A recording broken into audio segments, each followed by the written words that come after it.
Chương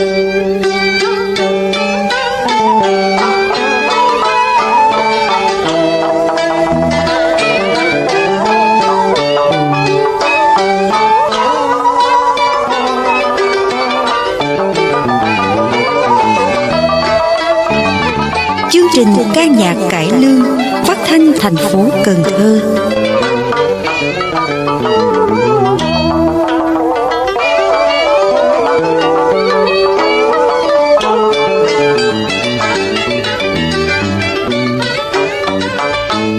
Chương trình ca nhạc cải lương phát thanh thành phố Cần Thơ.